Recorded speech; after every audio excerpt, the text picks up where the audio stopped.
Jake, didn't he scream? Didn't he flip the table or call me names? Didn't he even raise his voice? He just looked at me, eyes wide pale, shocked, and said calmly, "Get dressed. We need to talk." It was the calmest rage I've ever witnessed. And somehow that silence was louder than any scream. I sat across from him at the kitchen table, the same table where we shared thousands of meals, birthday cakes, cups of coffee, and Sunday pancakes with the kids. Now there was only cold silence. No coffee, no food. Just two people who used to love each other, staring across a growing canyon. Jake sat with his arms folded, elbows pressed tightly into his chest, like he was trying to keep his heart from falling apart. Didn't he ask who the man was? Didn't he ask for details? He just asked one word, "Why?" And I broke. I started to speak, but my voice trembled like a child's. I told him I was lonely, that I felt like a ghost in our own house, that I hadn't felt like his wife in years, only the mother of his children, the keeper of his schedule, the manager of his household, that I had begged silently, then out loud for us to reconnect. But eventually I gave up. I stopped trying, and someone else noticed me. I told him I hated what I did, but I also hated how forgotten I'd become. He listened. He didn't interrupt. When I finished, he just stood up and walked upstairs. I didn't sleep that night. I lay on the couch staring at the ceiling, wondering if that was it, if tomorrow he'd be gone. But in the morning he came down, dressed for work, poured himself coffee, and said, "I want to try. I don't want to break our family apart." I stared at him in disbelief. He wanted to forgive me at first. I thought we had a chance, that maybe this would be the wake-up call we both needed. We started going to church again. We took the kids on a road trip. He even held my hand one evening while watching a movie. But it didn't last. His forgiveness wasn't a bridge. It was a cage.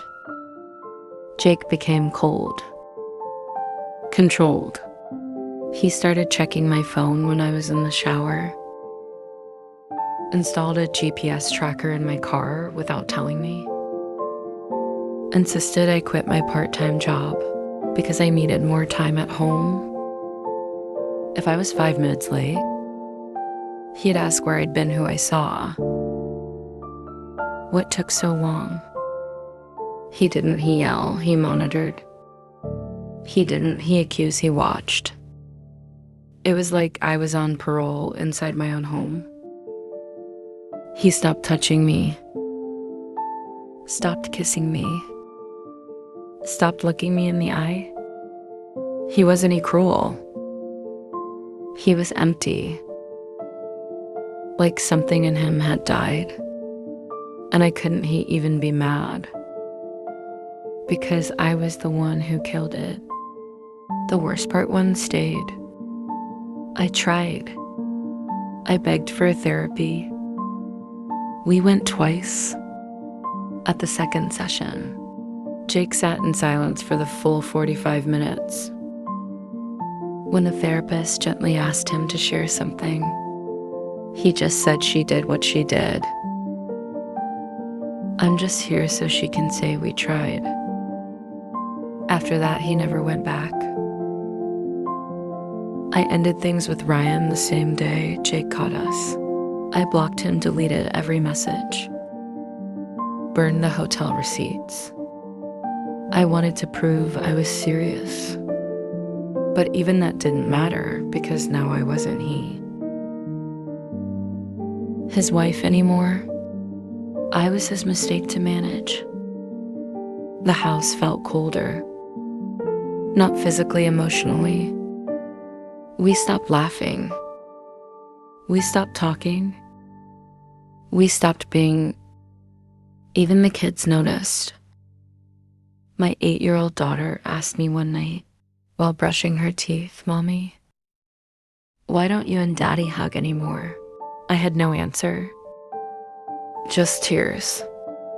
Holidays were the worst. We posed for photos like happy parents, smiles like masks, presents like distractions. One night after everyone had gone to bed, I sat by the tree and stared at the blinking lights, asking myself the same question I asked every night. Is this what I chose 8 months past? I thought maybe eventually things would soften. They didn't tea.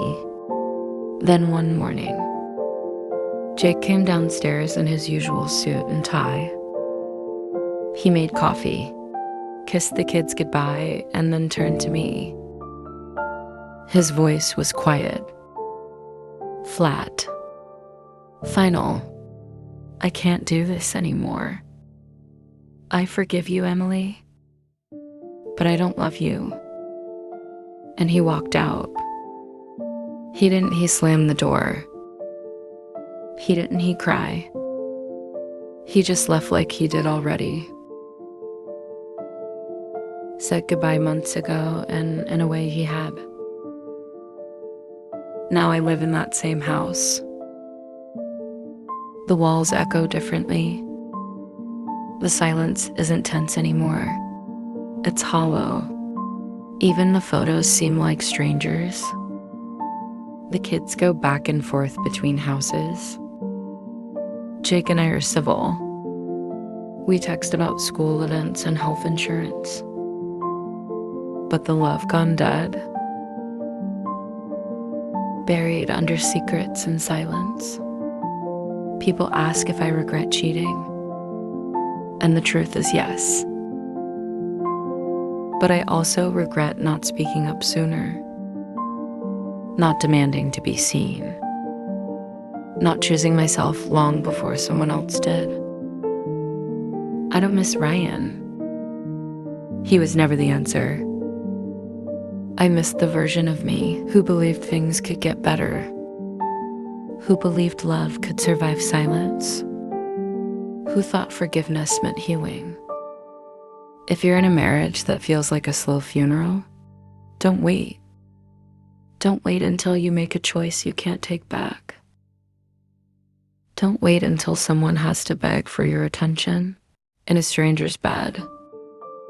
Don't wait until I forgive you becomes, but I don't love you. Speak now. Fight now. Or one day, you will find yourself in an empty home full of ghosts. And it will be too late